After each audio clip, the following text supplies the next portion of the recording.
Elif'in mutfağına hoş geldiniz.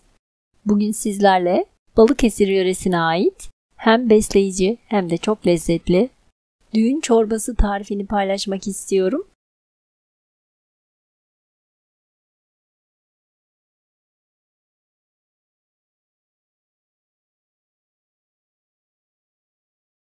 Öncelikle etimizi haşlayıp hazırlayalım. Ben yarım kilo kemikli kuzu eti kullandım. Etimizi güzelce yıkayıp düdüklü tencereye alalım. Sizler isterseniz dana eti de kullanabilirsiniz. Üzerine yaklaşık 1,5 litre kadar su ekleyelim. Tencerenin kapağını kapatarak ocağa alalım. Tencerenin düdüğü öttükten sonra ocağın altını kısalım. Kısık ateşte yarım saat pişmeye bırakalım.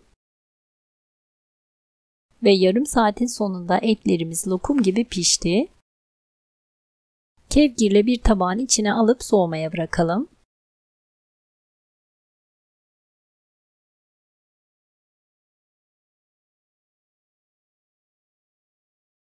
Ve etin suyunu da çorbada kullanmak üzere bir kenara ayıralım.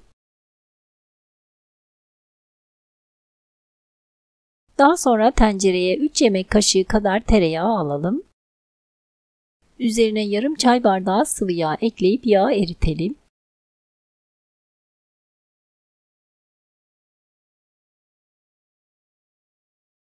Bir su bardağı un ekleyelim. 200 mililitrelik klasik su bardağı kullandım.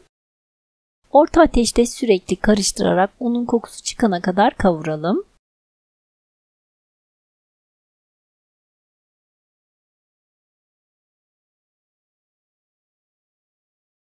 Unun rengi hafifçe dönene kadar kavurmaya devam edelim.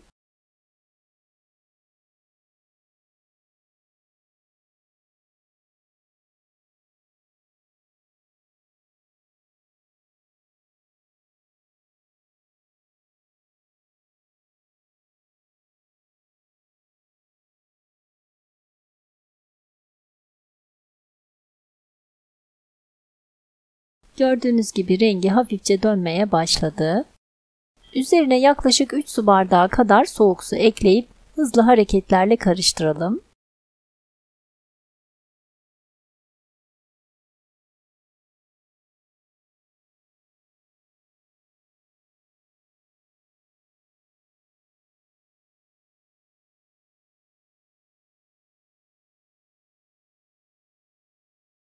Daha sonra eti haşladığımız suyu süzgeçten geçirerek çorbamıza ekleyelim.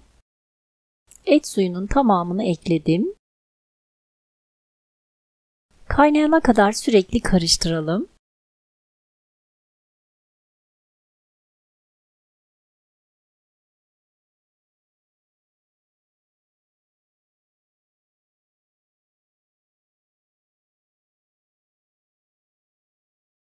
Kaynamaya başladıktan sonra kısık ateşte pişmeye bırakalım ve bu sırada çorbamızın terbiyesini hazırlayalım. Ayrı bir kabın içerisine 1 su bardağından 1 parmak eksik yoğurdu alalım. Üzerine 2 adet yumurta sarısı ekleyip iyice çırpalım.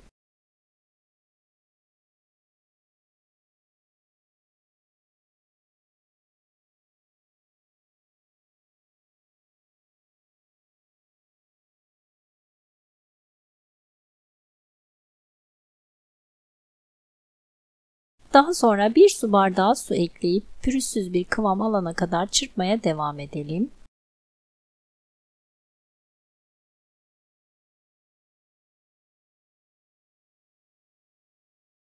Terbiyemiz hazır. Çorbamız yaklaşık 6-7 dakikadır kısık ateşte kaynıyor. Sıcak çorbadan birkaç kaşık kadar terbiyenin içerisine alalım ve karıştıralım.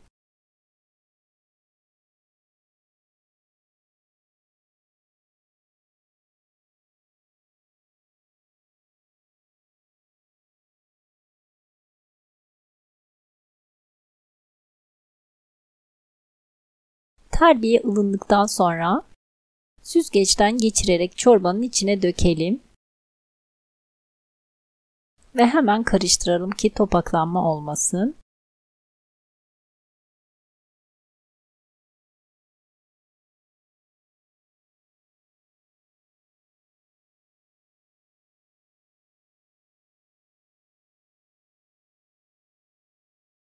Kaynamaya başladıktan sonra üzerine 1,5-2 tatlı kaşığı kadar tuz ekleyelim. Kendi damak zevkimize göre tuz miktarını ayarlayalım. 1 adet küçük boy limonun suyunu ekleyelim. Güzelce karıştıralım ve kısık ateşte pişmeye devam ederken bu sırada etimizi ayıklayalım.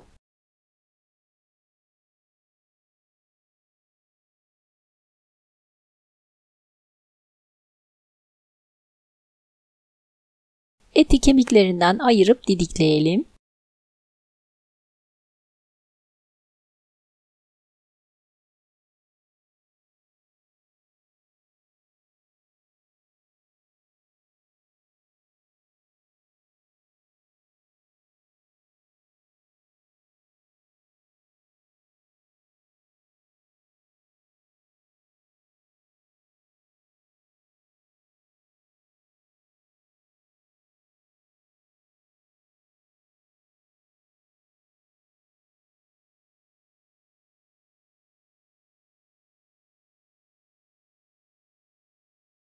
Ayıkladığımız eti kısık ateşte kaynayan çorbanın üzerine ekleyelim.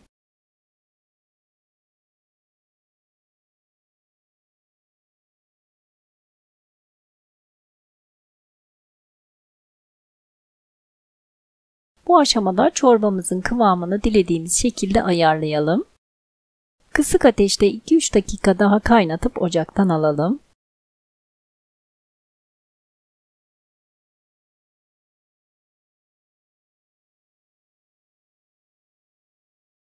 Videoda da gördüğünüz gibi kıvamıyla, lezzetiyle harika bir çorba oldu.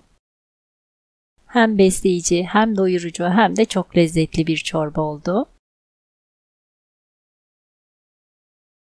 Eminim ki sizler de denediğinizde çok beğeneceksiniz. Çorbayı servis tabağına alalım. Eritilmiş tereyağının üzerine biraz toz biber ekledim.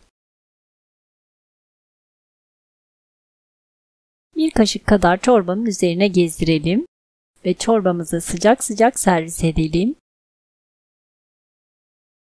Deneyecek olanlara şimdiden afiyet olsun.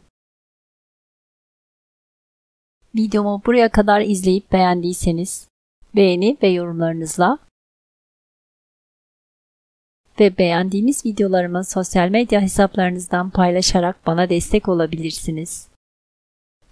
İzlediğiniz için ve ilginiz için teşekkürler.